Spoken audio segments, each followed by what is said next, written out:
Thank you, Mercy, for reading. Let us pray.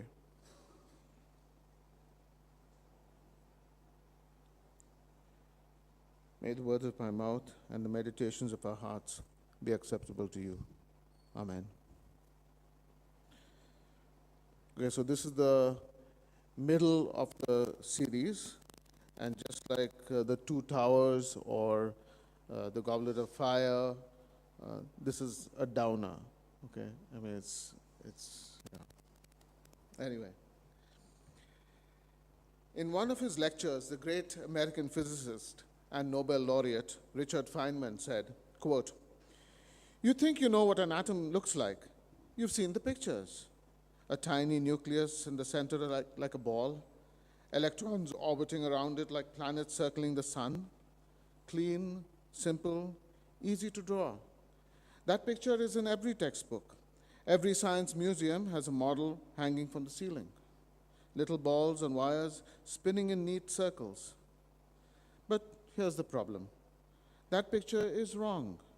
Not a little wrong, not close enough for government work wrong. Completely, utterly, fundamentally wrong. In a way that should make you question everything else you learned in school." Unquote. In much the same way, much of the church and for much of its history have had some ideas about what God's plans for his creation are. As a result, we have come up with all sorts of doctrines and understandings of history that are quite misguided, or, in Feynman's words, completely, utterly, fundamentally wrong. One area in which this shows up is in what we think God's purposes were in electing Abraham and his descendants, the people of Israel.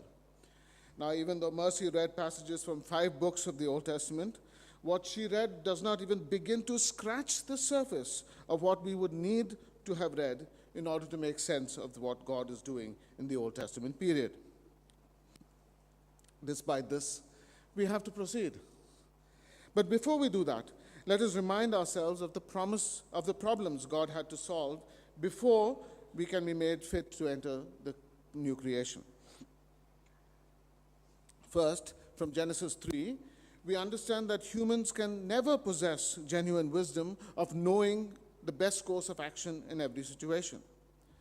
However, because we ate the forbidden fruit, we believe we possess that wisdom it promises the eater. Second, from Genesis chapter 6, we realize that humans do not know how to handle authority without resorting to violence.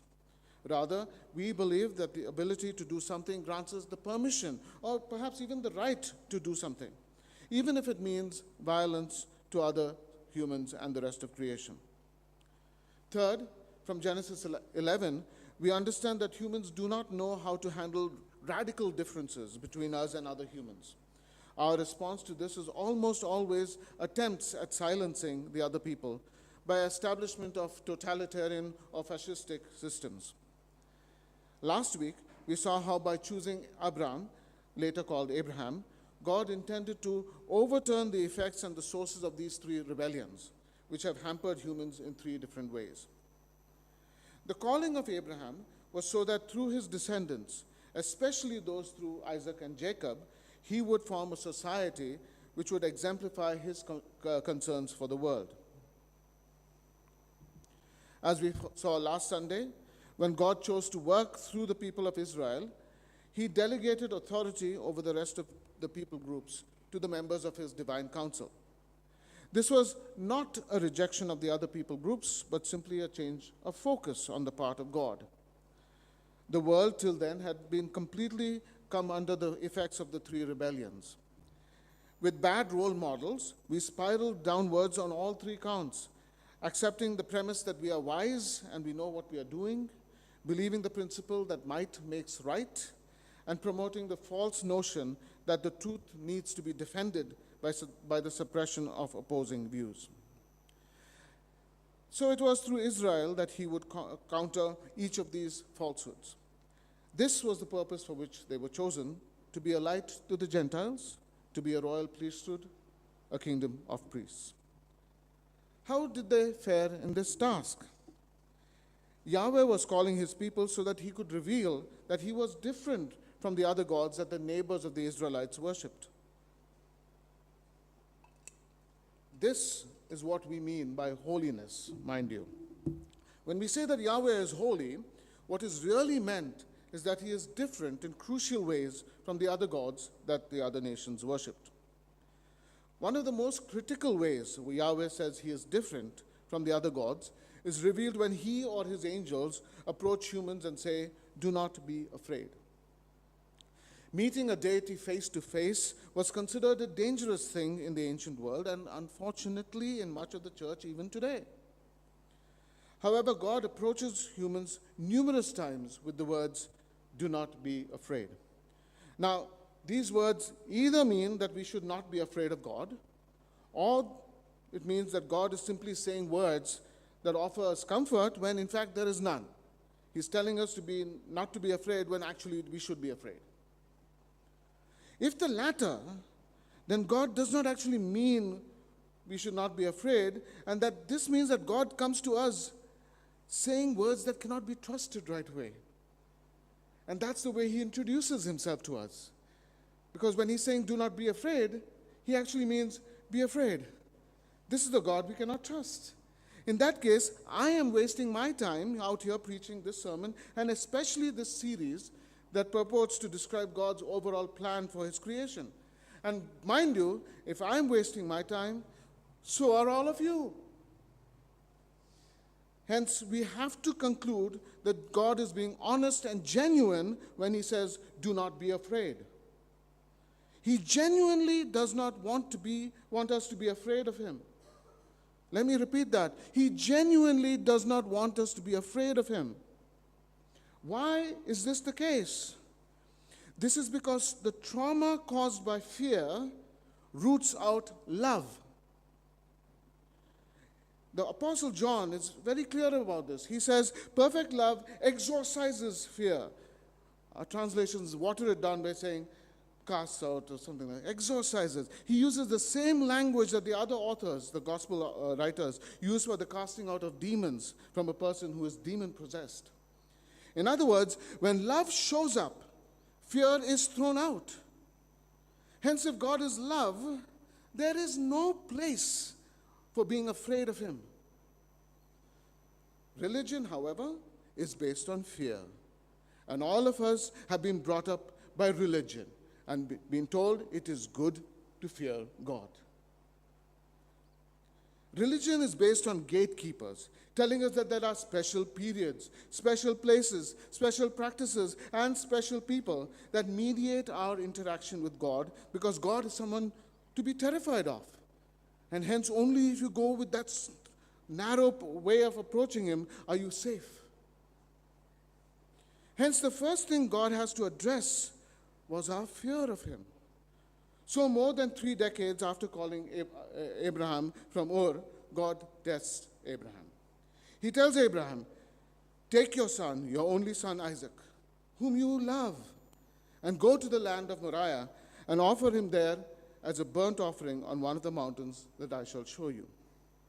However, after the test is over, the angel of God tells him, "Do not lay your hand on the boy or do anything to him.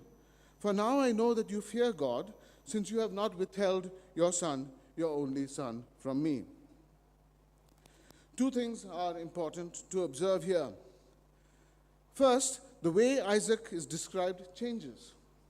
Whereas prior to the test, he is the son whom Abraham loves, this is missing after the test. Because what happens here is God discloses to Abraham and to us that Abraham does not love Isaac, at least not enough to plead with God on his behalf. Second, the angel recognizes in Abraham's silent obedience a fear of God. And mind you, this is not praise. How could it be praise if the goal is that we should not be afraid and that God wants that to be a reality in Abraham's life? Then his being fearful of God meant that Abraham failed the test.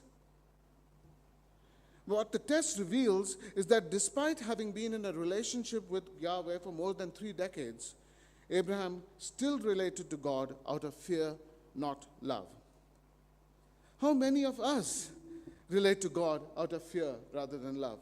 How many of us think that we have to walk on tiptoes when we are addressing God? How many of us think we have to say the right things, do the right things in order to be accepted by Him?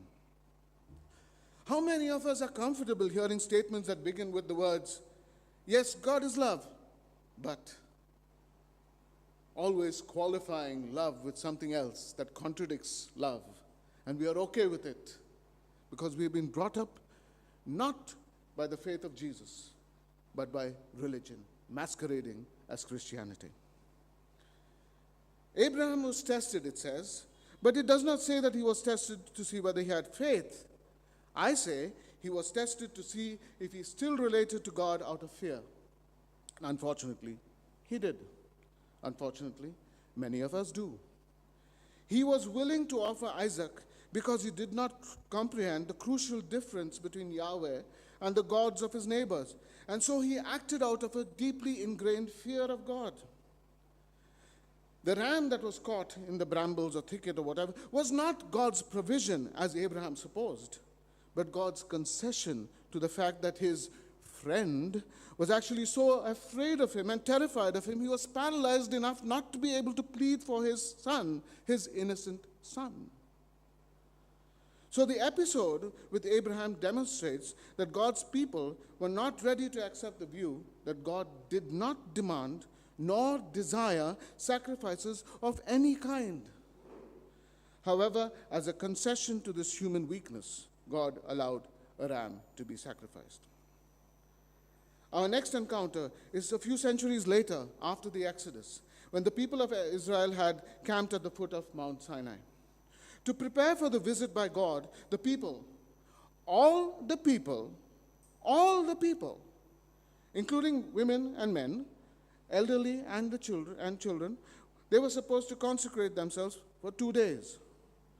God tells Moses, on the third day, when the trumpet sounds a long blast, the people may go up to the mountain, may go up on the mountain. It could be to or on. The people may go up on the mountain.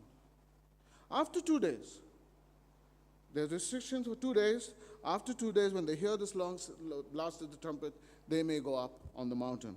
In other words, all the people, including women and men, the elderly and children, were invited to climb up the mountain to see God and have a meal with Him.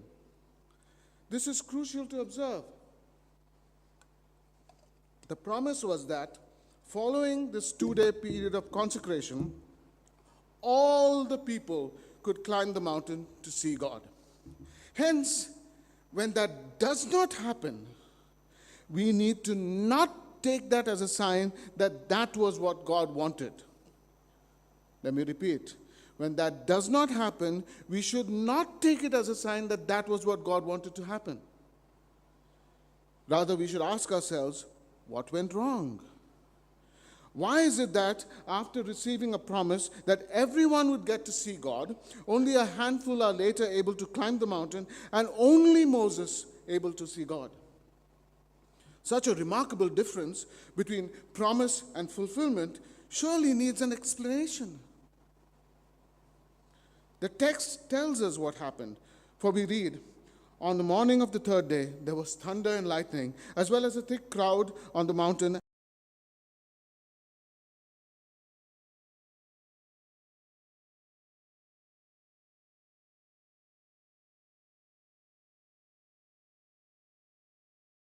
Following which, God decided to permit only a small segment of people up the mountain. In other words, the refusal of the people of God to ascend the mountain when faced with the pyrotechnics indicated that they hadn't reached a point where they weren't terrified of God. They were still frightened out of their boots. Hence, instead of becoming a kingdom of priests, that is, a nation in which every person served in a priestly role, they became a kingdom with priests. That is, a kingdom in which there was a small segment of people who served as priests for the rest of them. Now, in the second account of creation, in Genesis chapter 2, when God placed the humans in the garden, the language He used indicates that He had commissioned them as priests in the garden. The two verbs that he uses there are only used for priestly service in the rest of the Old Testament. Hence, what God wanted with the people of Israel was for them to recover the priestly vocation of humans, but to do so as an entire people group. However, when they failed to ascend the mountain when summoned, they lost that opportunity to be a kingdom of priests. Abraham's failure to conceive of God as someone we need not be afraid of, and the Israelites' failure to realize that God's invitation to ascend the mountain indicated his desire to meet with them, meant that the Israelites were left with a nation that had a class of priests. They weren't a nation of priests. Now, the access to God had to be mediated, and they were stuck with special periods: Passover, Day of Atonement, special places, the tabernacle, the temple, special practices. Think of the offerings outlined in Exodus, Leviticus, and Deuteronomy, and special people, the Levites and the priests, who served different exclusive roles.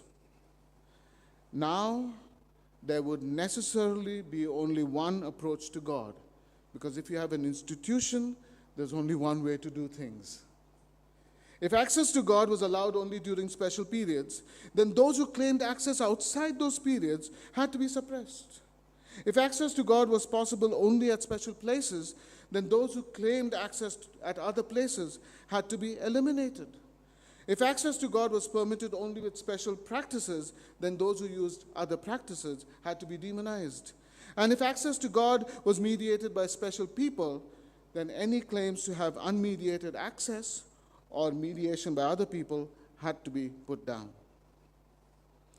This meant that only one form of Yahwism would be legitimate among the people of Israel. This would be the Yahwism centered around the priests, Levites, the tabernacle, and the temple. However, the prophets, especially Jeremiah and Ezekiel, both priests, mind you, denounced the temple system as being a way of separating the common Israelites from their God. Indeed, Ezekiel's indictment against the temple system, including the priesthood and various offerings, is so incisive that he says, "I gave them statutes that were not good and ordinances by which they could not live." This is Ezekiel speaking about the Torah. This is Ezekiel speaking about God speaking through Ezekiel about the Torah. "I gave them statutes that were not good and ordinances by which they could not live." The failure of Abraham and Israel to accept a God who didn't need to be feared meant that the judgment of Babel could not be reversed, because the people wanted to be a kingdom with priests rather than a kingdom of priests. But their desire to be like the nations that surrounded them did not stop with their rejection of their role as priests. On the contrary, as the passage from 1 Samuel 8 indicates, the people of Israel rejected their role as co-rulers with God and asked for a king for themselves. Kings don't ask for kings. It's only people who think they're not rulers who ask for kings. It's only people who want to abdicate responsibility who ask for others to take responsibility for them.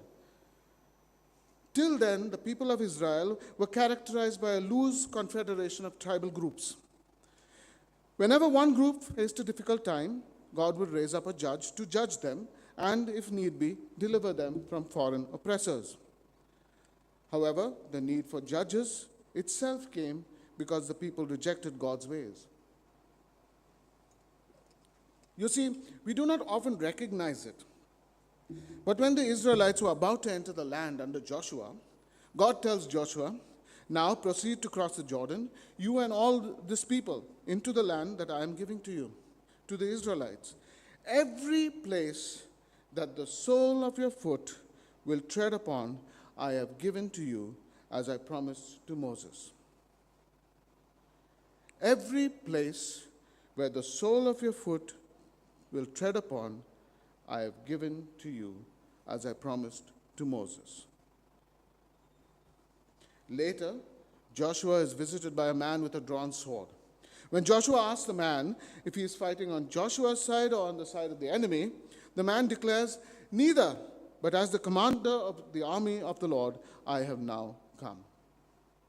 And he tells Joshua, "Remove the sandals from your feet, for the place where you stand is holy." The symbolism should not be ignored. The only group in Israel who are commanded to step barefoot are the priests when they enter the holy place, or in the case of the high priest, the Holy of Holies.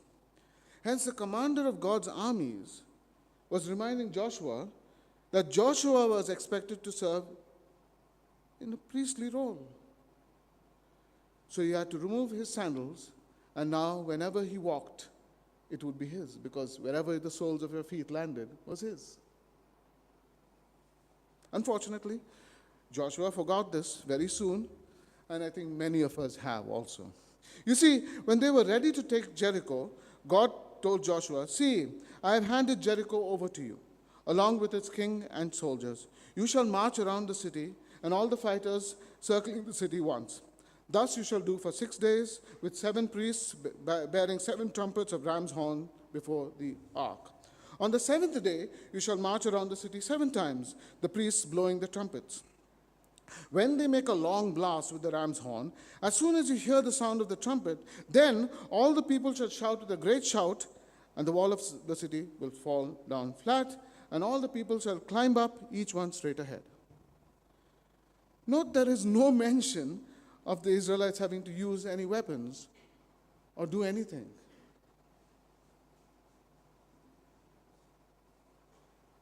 Ram's horns, yell, wall down, walk, and claim it. That's what's said. Why? You see, Joshua had already been visited by the commander of God's army. There was an invisible, unseen battle already going on, and Joshua had already been informed about this. However, when Joshua gives instructions to the Israelites, he says, "Go forward and march around the city, have the armed men pass on before the ark of the Lord." He has changed the instructions.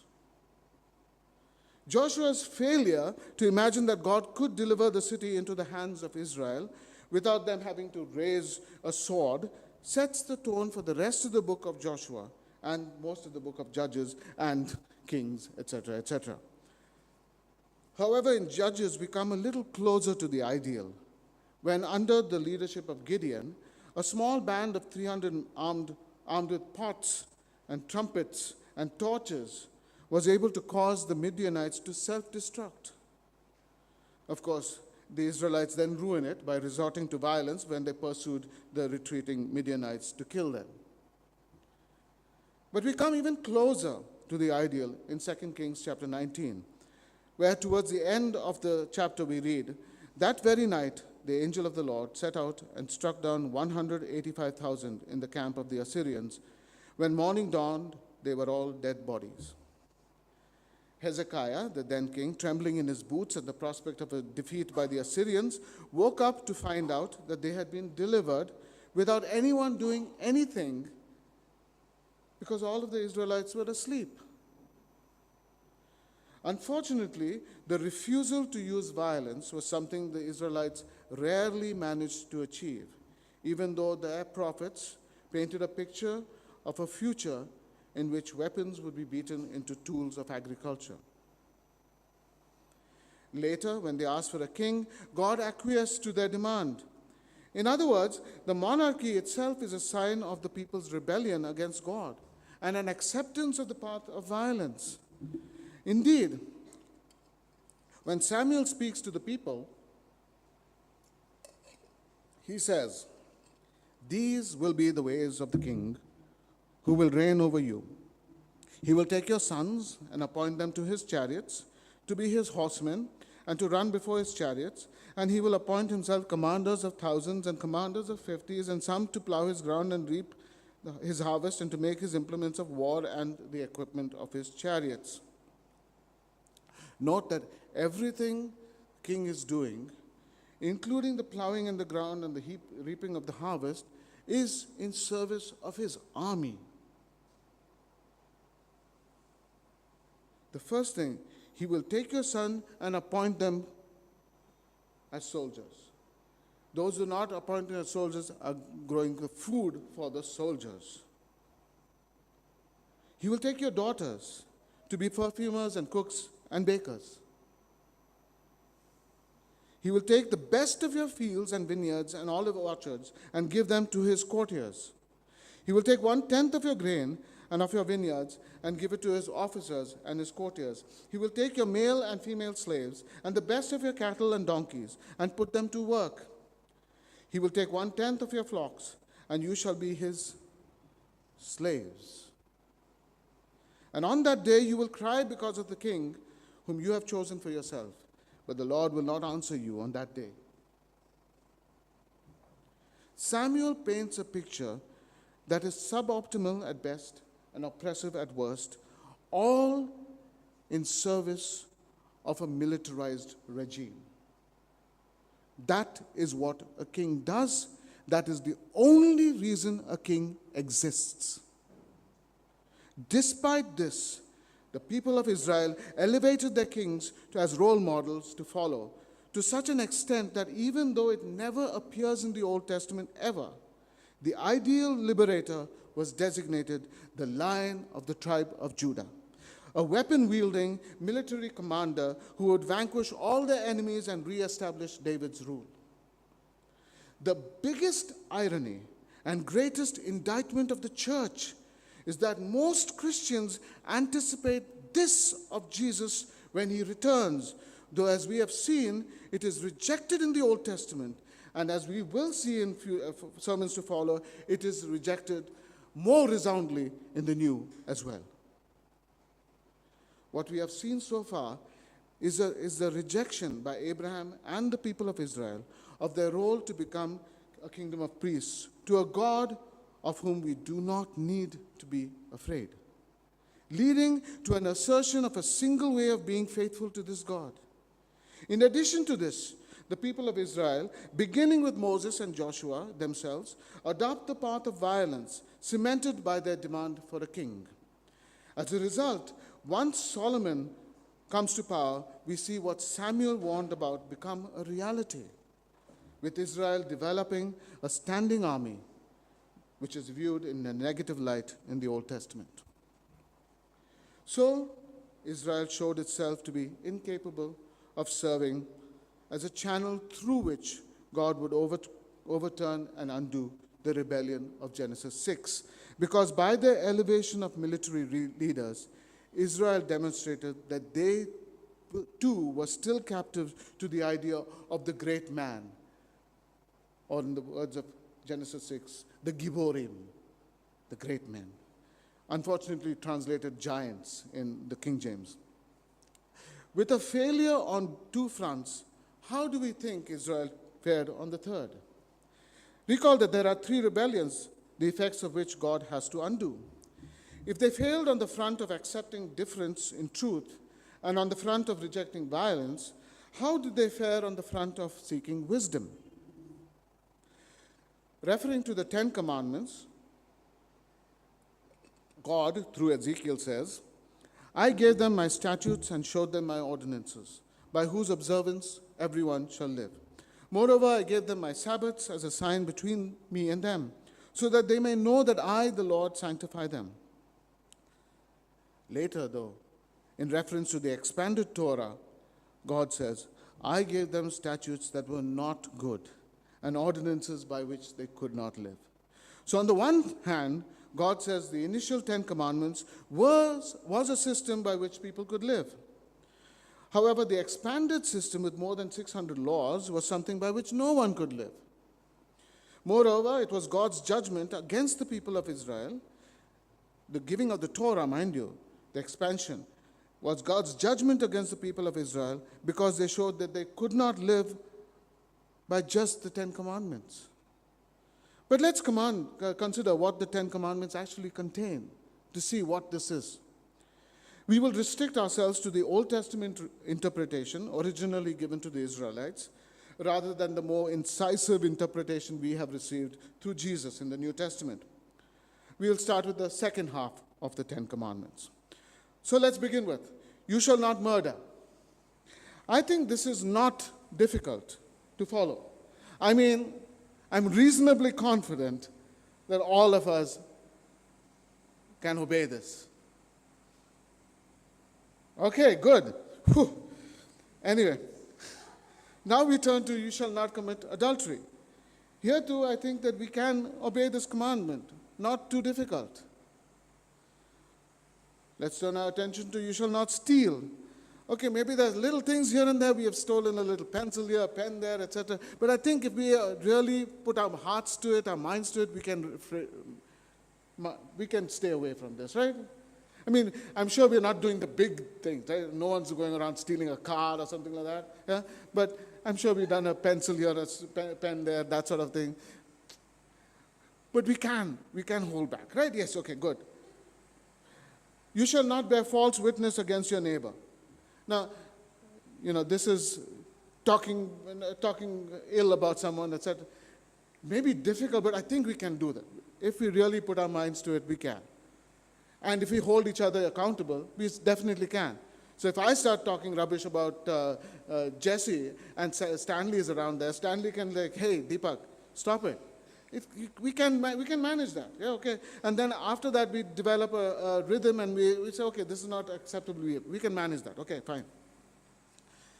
You shall not covet your neighbor's house. You shall not covet your neighbor's wife or husband. Let us make it gender inclusive. Yeah, okay. Male or female slave, ox, donkey, or anything that belongs to your neighbor. Now, coveting is a matter of the heart. So you guys may not be able to see what I am coveting, but we can certainly keep from acting at least on our covetousness, right? I mean, I may desire something that you have, but I don't go around and steal it. I mean, so, can manage. Okay, maybe a little difficult there. Okay, let's stay. The second half of the Ten Commandments is actually not too difficult to obey. Yeah, there are some things that might be a little difficult, but I think we can manage. What about the first half? Let's go in the reverse order now. We begin with honor your father and mother so that your days may be long in the land that the Lord your God is giving you. While we may at times, I did many times, disobey my parents, I think honoring them is not an impossibility. They're two different things. Disobeying and honoring are two different things. Yeah? Honoring is showing them respect, not dissing them in public, and those kind of things. Yeah? Helping them when they need you, all those kind of things. Yeah, I think we can manage. Okay. Let's go to the commandment about the Sabbath. Okay, this one's a big one. Remember the Sabbath day to keep it holy. 6 days shall you labor and do all your work, but the seventh day is a Sabbath to the Lord your God. You shall not do any work, you, your son, your daughter, your male, your female slave, your livestock, or the alien resident in your towns. For in 6 days the Lord made heaven and earth, the sea, and all that is in them, but rested the seventh day. Therefore the Lord blessed the Sabbath day and consecrated it. Having a full day in which no productive work happens might be quite alarming for us, especially since we live lives of non-stop activity, especially with this device. Anyway, however, for a people recently freed from slavery that required them to work every day of the week, this would actually have been a blessing. That is, if they had the wisdom to see it in that light. Here it pays to, let us reflect on some things here. The Sabbath was given to the Israelites as a sign of their liberation. It was not a burden to them. Only free people can afford to not work one day of the week. Slaves are expected to toil day after day without respite. However, the Israelite community was supposed to be so different from the slave-holding society of the Egyptians that they were expected to allow even their own slaves a day off every week. That's how free they are supposed to be.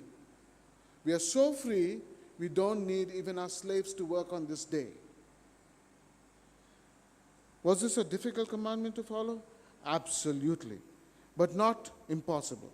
Very difficult, but not impossible. There are quite a few Christians who are Sabbatarians. They observe Sabbath even today. So this gets us to, you shall not bear the name of the Lord your God as worthless, for the Lord will not acquit anyone who bears his name as worthless. Mind you, this has nothing to do with using the word God or Jesus too much or too often, or using the word God or Jesus as a way of cursing others or whatever. That's not talking about anything like this. It has everything to do with how we represent God. When I go around letting people know that I'm a Christian, how does this reflect on the character and reputation that is the name of Jesus? Is this difficult to follow? To a large extent, yes. You see, we may encounter all sorts of different situations in life. Not all can be codified in a system of law. Hence, I cannot be told in advance what bearing God's name worthily might look like in every situation I face. Hence, I have to ask for guidance when facing a situation I haven't faced before. Do I have ready access to this guidance? Of course. That's what you guys are there for. Yeah? Members of the people of God are there. All of you exist to give me your wisdom as I exist to offer you whatever I can. This is why it is impossible to be an isolated Christian. Community is essential and non-negotiable. This gets us to, you shall not make for yourself an idol, whether in the form of anything that is in heaven above, or that is on the earth beneath, or that is in the water under the earth. This is actually quite easy to follow. Just don't make idols. Don't make physical objects with a spiritual meaning. It's actually quite possible.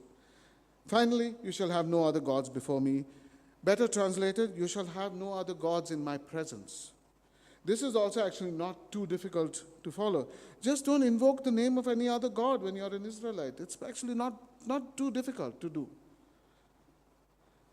What we see is that the 10 Commandments are actually not so difficult to follow, not so difficult to obey. Sure, in some cases we need guidance to determine what would be, for example, honoring of our parents, or what would constitute bearing God's name worthily. Yeah. The Sabbath commandment may be difficult to obey, but not impossible. However, what God, through Ezekiel, tells us is that with the sin of the golden calf, the people of Israel showed that they could not be trusted to interpret the 10 Commandments properly.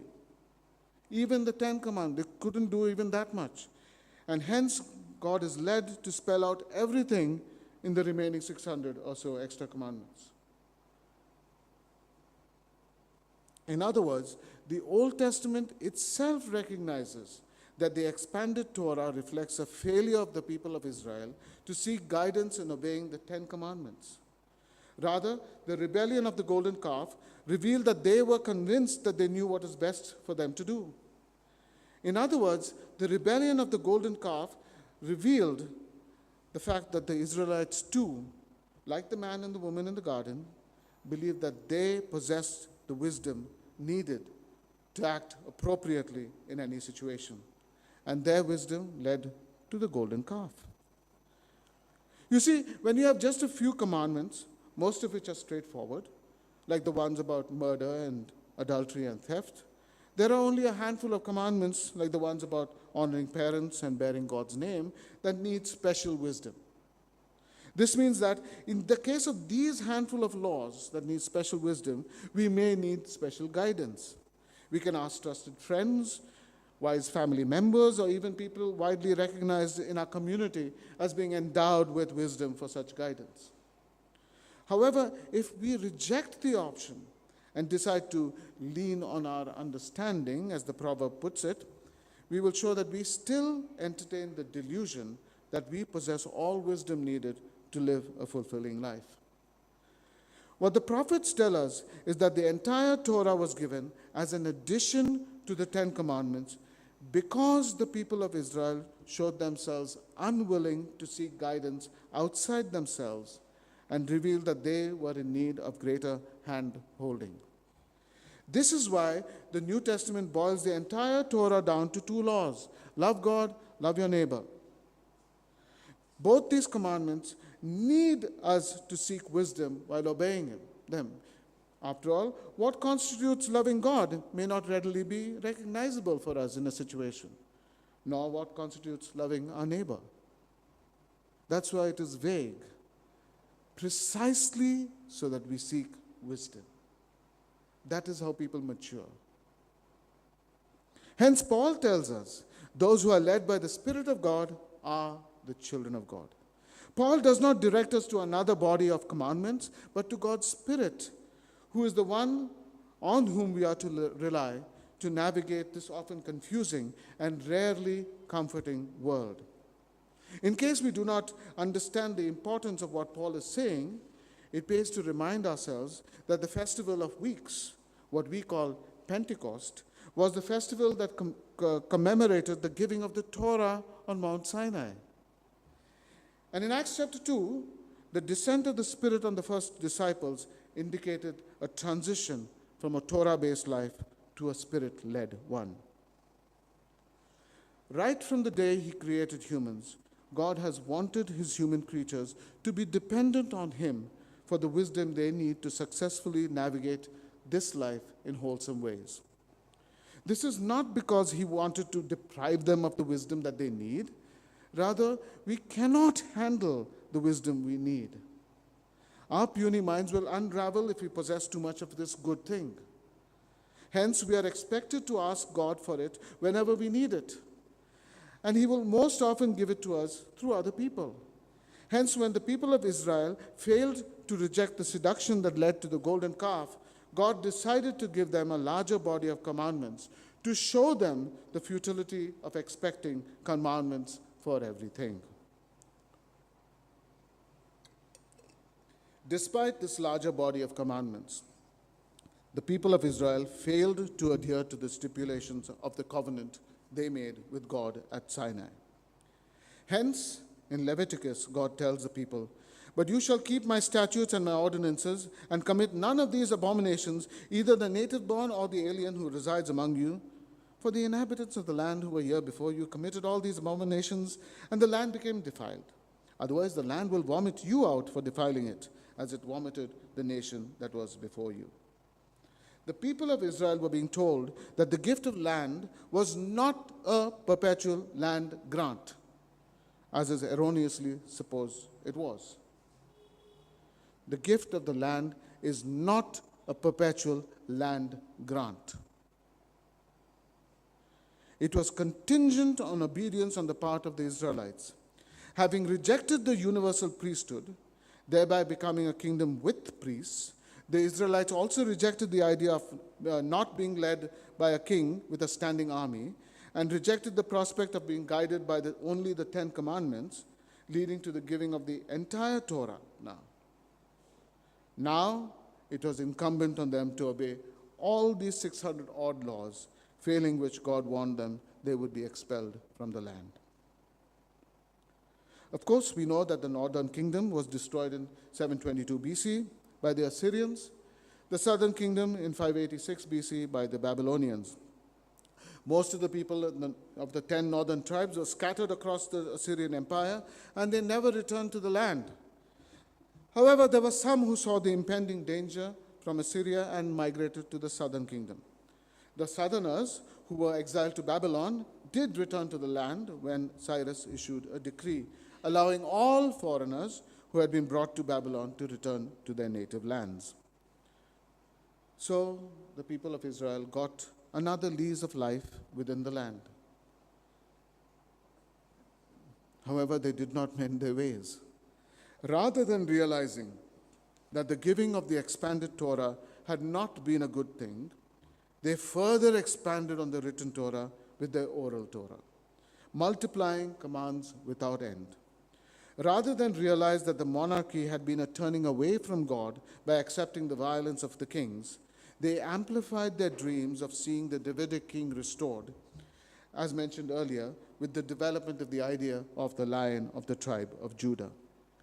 Finally, rather than recognize that God had intended that all Israelites would serve as priests, the post-exilic community became even more entrenched in the separation between the common folk and the priests, elevating their priests to a demigod-like status and treating the rebuilt temple as an indestructible talisman, even though the first temple had been destroyed barely a century earlier.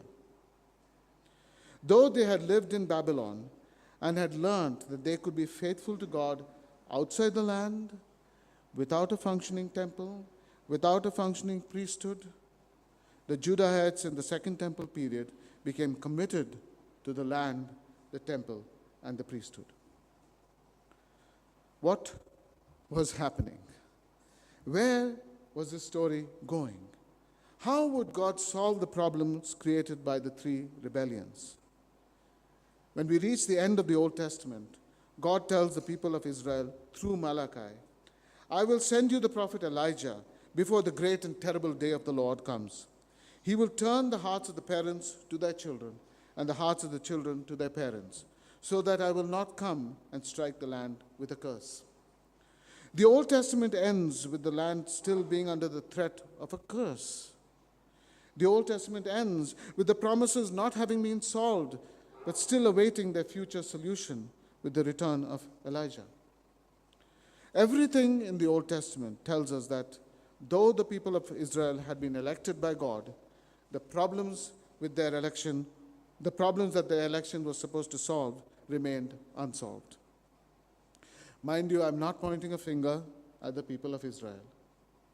Had God chosen any other people group, we would have had the same result. And this is because election has unfortunately rarely been seen as commission to serve, but as elevation to privilege. Regardless of the context within which we encounter election, a person who is elected almost always believes that he or she has certain privileges that others do not have. But this is God's plan. It is his only plan. There is no plan B. Hence, even the failure of Israel is a part of God's plan. Mind you what I'm saying. Israel's failure is not something that took God by surprise, but neither is it something that God ordained to happen. Rather, it is something that was inevitable. Their election called them to be different from all the nations around them. Their election asked them to become a sore thumb sticking out in the midst of a plethora of fingers. Their election expected them to become a model that others would follow. However, this is the lesson we learn from Israel's failure. We are mimetic creatures. We follow models. We do not know how to become models ourselves. Hence, it was inevitable that Israel would reject its call to be a model to the world, a light to the Gentiles. It was inevitable that their election would result in a deeper darkness, as even those who had the light of God in their midst rejected it in favor of models presented to them by the nations around them. Nations that did as they chose and called it wisdom, resorted to violence and found reasons to justify it, and imposed their truth by suppressing opposition. Hence, Israel failed. Israel never became a light to the Gentiles, but enshrouded itself in the very darkness it was chosen to dispel. Israel never showed a way out of this morass because they chose to dive into the morass themselves. This is the problem of election. Those who are chosen to represent us almost always represent the worst of us, not the best. And so the long and winding story of the Old Testament is a story that ends with a cry for light to shine in the darkness. For it is the story of the failure of election. Let us pray.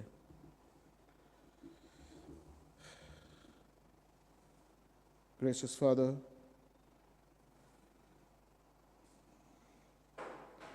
this has ended in a very depressing note. And I ask you by your Spirit to keep us hopeful somehow during the rest of the week, for we desperately need it. Let this be the week we span from Malachi to Matthew. And Father, we need your Spirit for this. be with us. We ask this in Jesus' name. Amen.